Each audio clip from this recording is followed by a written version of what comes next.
Assalamualaikum warahmatullahi wabarakatuh. Perkenalkan, nama saya Kiara Putri Rahmawati dari kelas 11 MIPA 4, absen 22. Pada kesempatan kali ini, saya akan mempresentasikan mengenai teks resensi. Silahkan disimak.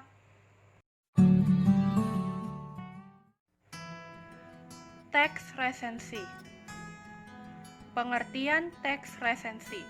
Resensi berasal dari bahasa Belanda yaitu recensie dan bahasa Latin yaitu recensio, recenser atau revider, serta bahasa Inggris yaitu review yang artinya mengulas kembali atau melihat kembali.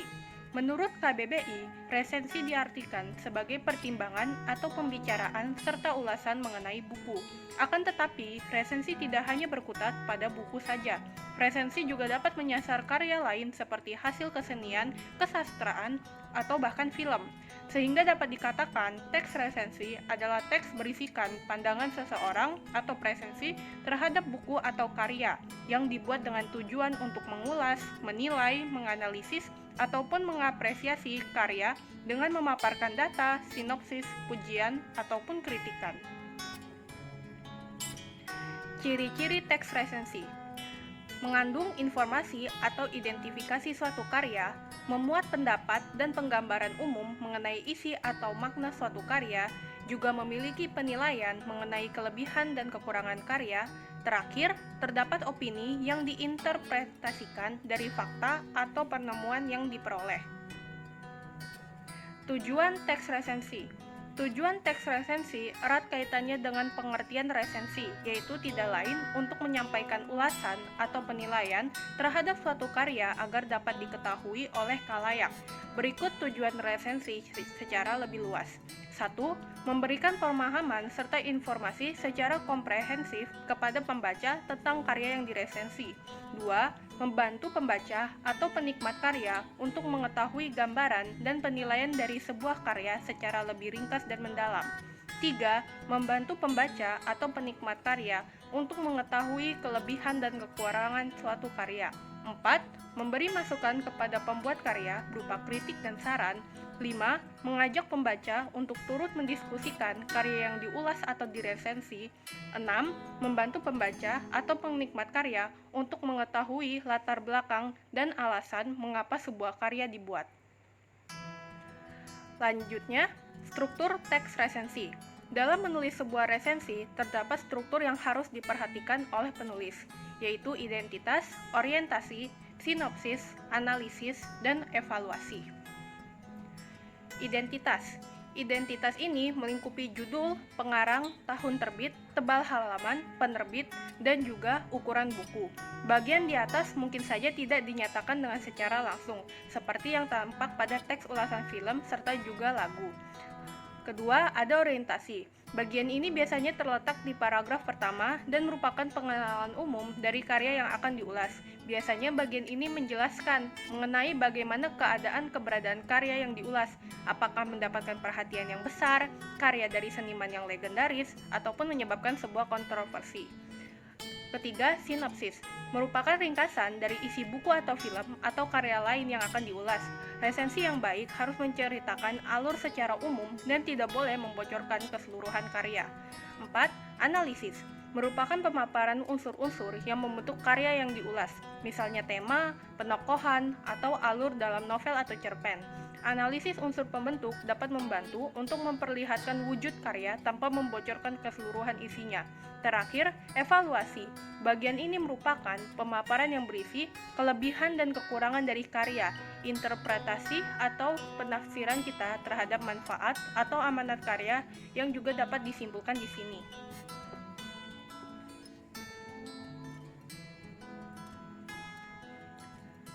Kaidah kebahasaan. Ciri kebahasaan teks resensi. Teks resensi memiliki kaidah-kaidah kebahasaan seperti berikut. 1. Banyak menggunakan konjungsi penerang seperti bahwa, yakni, yaitu. 2. Banyak menggunakan konjungsi temporal sejak, semenjak, kemudian, akhirnya. 3. Banyak menggunakan konjungsi penyebaban karena, sebab. 4. Menggunakan pernyataan-pernyataan yang berupa saran atau rekomendasi pada bagian akhir teks. Hal ini ditandai oleh kata jangan, harus, hendaknya. Sistematika teks resensi. 1. Judul resensi. Judul haruslah ada jika ingin meresensi karya orang lain, misalnya resensi buku novel Laskar Pelangi karya Andrea Hirata. Kedua, identitas, buku, film, atau yang lainnya. Identitas dalam resensi sebuah karya meliputi judul, nama pengarang, tahun terbit, tebal halaman, dan nama penerbit. 3. Pendahuluan. Pada bagian ini berisi pengenalan pengarang, latar belakangnya, tujuan penulis membuat atau menulis karya itu. 4. Isi resensi. Isi dalam struktur resensi adalah bisa diisi dengan ulasan singkat tentang cerita yang dikisahkan dalam karya. 5. Keunggulan. Dalam meresensi, pasti para penulis resensi akan memberikan paparan berupa keunggulan yang ada pada karya yang diresensinya. Keunggulan yang disampaikan kepada pembaca misalnya karena cerita yang menarik, atau ada ciri khas yang ditonjolkan oleh penulis dan bisa juga bentuk versi karya tersebut yang diungkapkan oleh peresensi. 6. Kekurangan.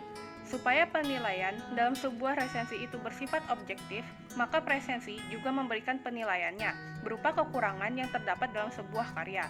Tujuannya adalah memberikan informasi kepada penulis bahwa ada sesuatu yang harus diperbaiki dan memberikan informasi awal kepada pembaca apakah karya tersebut layak untuk dimiliki.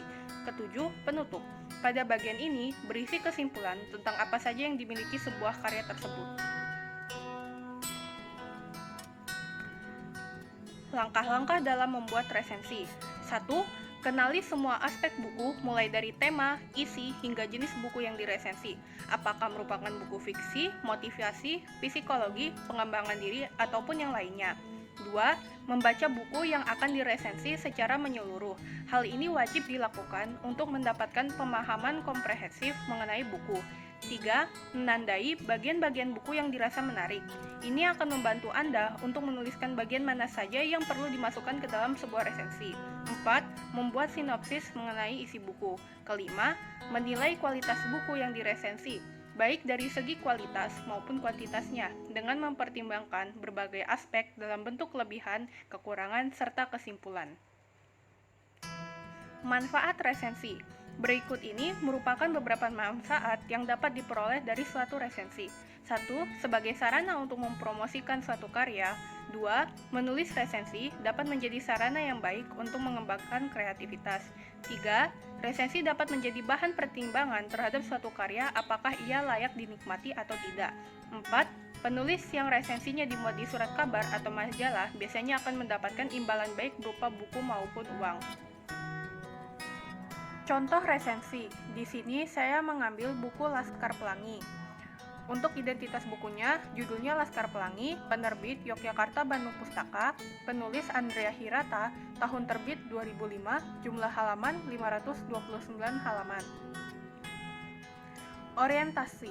Laskar Pelangi merupakan novel pertama karya Andrea Hirata yang diterbitkan pertama kali pada tahun 2005 oleh penerbit Bentang Pustaka Yogyakarta. Novel tersebut merupakan buku pertama dari tetralogi Laskar Pelangi selama 2 tahun lamanya sejak penerbitannya September 2005 sampai November 2007. Laskar Pelangi telah mengalami cetak ulang hingga 14 kali. Novel tersebut mampu menarik perhatian dan banyak mendapat pujian. Bahkan novel tersebut mencapai bestseller di Indonesia dan Malaysia. Novel ini bercerita tentang kehidupan 10 anak dari keluarga miskin yang bersekolah SD dan SMP di sebuah sekolah Muhammadiyah di Pulau Belitung yang penuh dengan keterbatasan. Sinopsis, cerita terjadi di Desa Gantung, Kabupaten Gantung, Belitung Timur. Dimulai ketika sekolah Muhammadiyah terancam akan dibubarkan oleh Depdikbud Sumsel jikalau tidak mencapai siswa baru sejumlah 10 anak. Ketika itu, baru 9 anak yang menghadiri upacara pembukaan. Akan tetapi, tepat ketika Pak Harfan, sang kepala sekolah, hendak berpidato menutup sekolah, Harun dan ibunya datang untuk mendaftarkan diri di sekolah kecil itu. Mulai dari sanalah dimulai cerita mereka, mulai dari penempatan tempat duduk, pertemuan mereka dan dengan Pak Harfan, perkenalan mereka yang luar biasa di mana Akyong yang malah cengar-cengir ketika ditanyakan namanya oleh guru mereka, Bu Mus, kejadian bodoh yang dilakukan oleh Borek, pemilihan ketua kelas yang diprotes keras oleh Kucai, kejadian ditemukannya bakat luar biasa Mahar, dan juga pengalaman cinta pertama Ikal, sampai pertaruhan nyawa Lintang yang mengayuh sepeda 80 km pulang pergi dari rumahnya ke sekolah.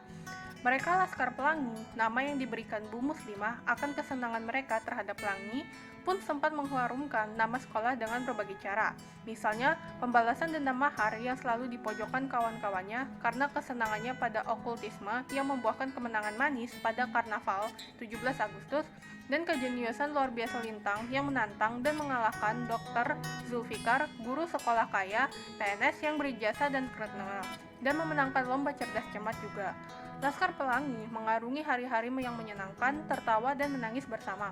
Kisah 10 kawanan ini berakhir dengan kematian ayah Lintang yang memaksa Einstein cilik itu putus sekolah, dengan sangat mengharukan, dan dilanjutkan dengan kejadian 12 tahun kemudian, di mana Ikal yang berjuang di luar Pulau Belitung kembali ke kampungnya. Kisah ini diiringkas dengan kocak dan mengharukan oleh Andrea Hirata. Kita bahkan bisa merasakan semangat masa kecil anggota 10 Laskar Pelangi ini. Analisis. Laskar Pelangi bercerita tentang suka, duka, harapan, cita-cita, kebodohan, kepintaran, dan kekonyolan yang dialami oleh anggota Laskar Pelangi selama sekolah yang unik dan memiliki kekhasan mereka sendiri. Pengalaman-pengalaman tersebut mengandung kisah yang inspiratif tentang perjuangan dan keberhasilan luar biasa anak-anak daerah, yaitu Provinsi Bangka Belitung sekarang, dalam bidang pendidikan. Mereka mampu melahirkan semangat serta kreativitas yang mencengangkan. Novel tersebut ditulis dengan semangat bersama untuk bertahan dan mengobarkan semangat mereka yang selalu dirundung kesulitan dalam menempuh pendidikan. Novel Laskar Pelangi tidak mengajak kita menangisi kemiskinan, melainkan mengajak kita memandang kemiskinan dengan cara lain. Evaluasi. Andrea Hirata memang sosok penulis yang sangat berkarakter, sehingga hal tersebut sangat tampak dari gaya tulisan yang disajikan pada novel Laskar Pelangi. Kelebihan novel Laskar Pelangi terletak pada gaya penulisannya yang begitu khas dan menarik, sudah sangat mengakar pada semua karya Andrea Hirata. Di dalam novel Laskar Pelangi ini, Andrea Hirata menyajikan dengan sentuhan etnis Melayu yang kental. Novel ini juga menceritakan tentang kisah persahabatan yang sangat kental dan haru, kisah juang para sahabat dalam menggapai mimpinya. Kekurangan dari novel Laskar Pelangi ini, penulis seolah tidak menjelaskan waktu yang jelas, karena kisah dari novel ini diangkat dari kisah nyata. Namun penulis seolah mengaburkan waktu yang terjadi pada saat hal itu terjadi, seolah-olah ingin melindungi pemerintahan pada saat itu.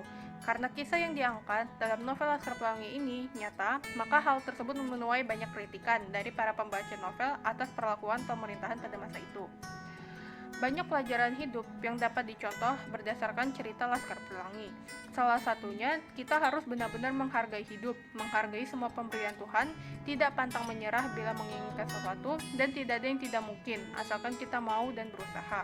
Laskar Pelangi juga mengajarkan untuk berani bermimpi dan indahnya sebuah ikatan persahabatan. Kesimpulan dalam teks resensi yang sudah saya jelaskan. Pertama, teks resensi adalah teks berisikan pandangan seseorang atau presensi atau pertimbangan atau ulasan terhadap suatu karya. Kedua, resensi bertujuan membantu pembaca atau penikmat karya untuk mengetahui gambaran dan penilaian dari sebuah karya secara lebih ringkas dan mendalam. Struktur teks resensi terdiri dari 5 bagian, yaitu identitas, orientasi, sinopsis, analisis, dan evaluasi. Terakhir, ciri kebahasaan teks resensi banyak menggunakan konjungsi penerang, penyebaban, temporal, dan menggunakan pernyataan-pernyataan yang berupa saran atau rekomendasi pada bagian akhir teks. Terima kasih. Sekian yang dapat saya sampaikan, mohon maaf apabila ada kesalahan. Semoga apa yang baru saja saya bawakan dapat membawa manfaat bagi kita semua. Wassalamualaikum warahmatullahi wabarakatuh.